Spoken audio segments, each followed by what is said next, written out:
ವೀಕ್ಷಕರೆಲ್ಲರಿಗೂ ಅಡುಗೆ ಸಾಧನಕ್ಕೆ ಸ್ವಾಗತ. ನಾನಿವತ್ತು ಉಳಿದಿರೋಂಥ ಇಡ್ಲಿ ಉಪಯೋಗಿಸಿ ಟೇಸ್ಟಿ ಆಗಿ ಇಡ್ಲಿ ಫಿಂಗರ್ಸ್ ಮಾಡೋದು ಹೇಗೆ ಅಂತ ತೋರಿಸ್ತೀನಿ. ಈ ಇಡ್ಲಿ ಫಿಂಗರ್ಸ್ ಮಕ್ಕಳ ಲಂಚ್ ಬಾಕ್ಸ್ಗೆ ಅಂತ ಹೇಳಿ ಮಾಡಿಸಿದ್ದು, ಹಾಗೆಯೇ ಸ್ನ್ಯಾಕ್ಸಿಗೂ ತುಂಬಾ ಚೆನ್ನಾಗಿರುತ್ತೆ. ತಣ್ಣಗಾಗಿರೋಂಥ ಇಡ್ಲಿನಲ್ಲಿ ಈ ಥರ ಫಿಂಗರ್ಸ್ ಮಾಡಿದರೆ ಎಲ್ಲರಿಗೂ ಇಷ್ಟ ಆಗುತ್ತೆ.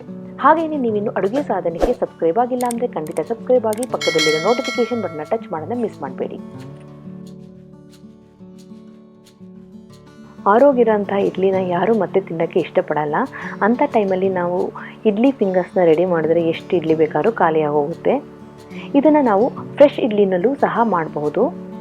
ನಾನಿಲ್ಲಿ 4 ಇಡ್ಲಿಗಳನ್ನ ತೊಗೊಂಡಿದ್ದೀನಿ. ಇಡ್ಲಿ ಸಾಫ್ಟ್ ಆಗಿದ್ರೂ ಪರವಾಗಿಲ್ಲ, ಹಾರ್ಡ್ ಆಗಿದ್ರೂ ಪರವಾಗಿಲ್ಲ. ಈ ಇಡ್ಲಿಗಳನ್ನ ನಾನೀಗ ಉದ್ದುದ್ದವಾಗಿ ಕಟ್ ಮಾಡ್ಕೊಳ್ತೀನಿ. ನೋಡಿ, ಚಾಕು ಉಪಯೋಗಿಸಿ ಇದನ್ನು ನಾನು ಈಗ ಉದ್ದುದ್ದವಾಗಿ ಕಟ್ ಮಾಡ್ಕೊಳ್ತೀನಿ. ತೀರಾ ದಪ್ಪಕ್ಕೂ ಇರಬಾರ್ದು, ತೀರಾ ತೆಳ್ಳಕ್ಕೂ ಇರಬಾರ್ದು.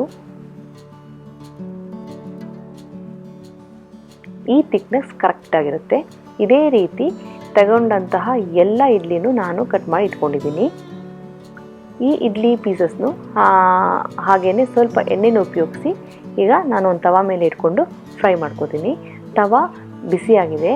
ಈಗ ನಾನಿಲ್ಲಿ 2ರಿಂದ 3 ಸ್ಪೂನ್ ಎಣ್ಣೆನ ತವಾ ಮೇಲೆ ಹಾಕ್ಕೊಂಡು ಅದ್ರ ಮೇಲೆ ನಾನು ಕಟ್ ಮಾಡ್ಕೊಂಡಿದ್ದಂತಹ ಇಡ್ಲಿ ಪೀಸಸ್ನ ಒಂದೊಂದಾಗಿ ಇಟ್ಕೊಂಡು ಬರ್ತೀನಿ.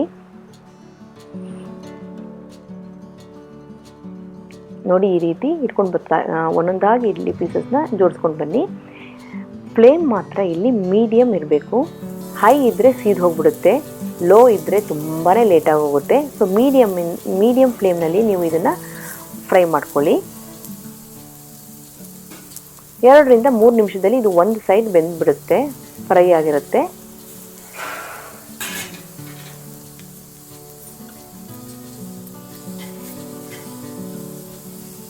ಬೇಕು ಅಂದರೆ ನೀವು ಸ್ವಲ್ಪ ಎಣ್ಣೆನೂ ಆ್ಯಡ್ ಮಾಡ್ಕೋಬಹುದು. ಎಣ್ಣೆ ಬೇಡ, ಜಾಸ್ತಿ ಉಪಯೋಗಿಸಲ್ಲ ಅನ್ನೋರು ಸ್ವಲ್ಪನೇ ಎಣ್ಣೆಯಿಂದ ನೀವು ಫ್ರೈ ಮಾಡ್ಕೋಬಹುದು.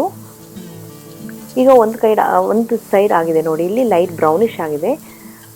ಹಾಗಾಗಿ ನೀವು ಸ್ಪೂನ್ನ ಉಪಯೋಗಿಸಿ ನೀವು ಇದನ್ನು ಉಲ್ಟಾ ಮಾಡ್ಕೊಳ್ಳಿ.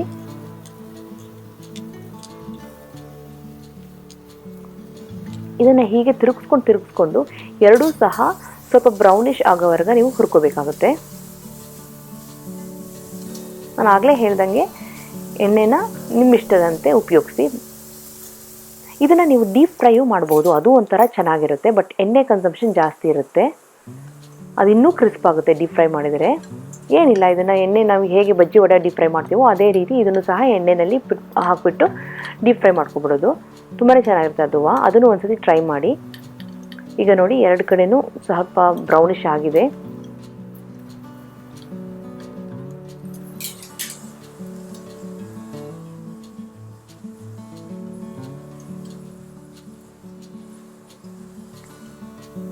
ಇಡ್ಲಿ ಫಿಂಗರ್ಸ್ ರೆಡಿ ಆಗಿದೆ. ಈಗ ನಾನಿಲ್ಲಿ ಸ್ವಲ್ಪ ಉಪ್ಪಿನ ಪುಡಿನ ಸ್ಪ್ರಿಂಕಲ್ ಮಾಡ್ತಾ ಇದ್ದೀನಿ, ಉದುರಿಸ್ತಾ ಇದ್ದೀನಿ.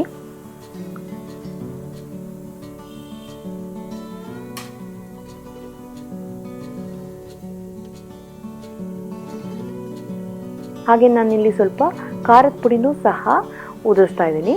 ನಿಮ್ಗೆ ಇಷ್ಟ ಇದ್ದರೆ ಚಾಟ್ ಮಸಾಲನಾದರೂ ಹಾಕೋಬೋದು, ಗರಂ ಮಸಾಲನಾದರೂ ಹಾಕೋಬೋದು, ಅದು ನಿಮ್ಮ ಇಷ್ಟದಂತೆ. ನೋಡಿ, ಈ ರೀತಿ ಸೌಂಡ್ ಬರಬೇಕು. ಸೌಂಡ್ ಜಲ್ ಅಂತ ಸೌಂಡ್ ಬಂದರೆ ಇಡ್ಲಿ ಫಿಂಗರ್ಸ್ ತುಂಬಾ ಕ್ರಿಸ್ಪಿ ಆಗಿದೆ ಅಂತ ಅರ್ಥ. ಮಕ್ಕಳ ಲಂಚ್ ಬಾಕ್ಸ್ಗಂತೂ ಹೇಳಿ ಮಾಡಿಸಿದಂತಹ ತಿಂಡಿ ಇದು. ಹಾಗೆಯೇ ಸ್ನ್ಯಾಕ್ಸಿಗೂ ತುಂಬಾ ಚೆನ್ನಾಗಿರುತ್ತೆ. ಸಾಸ್ ಜೊತೆ ಸೂಪರ್ ಆಗಿರುತ್ತೆ.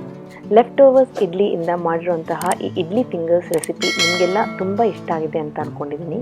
ಖಂಡಿತವಾಗ್ಲೂ ನೀವು ನಿಮ್ಮ ಮನೇಲಿ ಟ್ರೈ ಮಾಡಿ. ಹಾಗೆಯೇ ನೀವಿನ್ನು ಅಡುಗೆ ಸಾಧನಕ್ಕೆ ಸಬ್ಸ್ಕ್ರೈಬ್ ಆಗಿಲ್ಲ ಅಂತಂದರೆ ಖಂಡಿತ ಸಬ್ಸ್ಕ್ರೈಬ್ ಆಗಿ, ಪಕ್ಕದಲ್ಲಿರೋ ನೋಟಿಫಿಕೇಷನ್ ಬಟನ್ನ ಟಚ್ ಮಾಡೋದನ್ನ ಮಿಸ್ ಮಾಡಬೇಡಿ. ಮತ್ತೊಂದು ಇಂಟ್ರೆಸ್ಟಿಂಗ್ ರೆಸಿಪಿಯೊಂದಿಗೆ ಭೇಟಿ ಆಗ್ತೇನೆ. ಅಲ್ಲಿವರೆಗೆ ಥ್ಯಾಂಕ್ ಯು.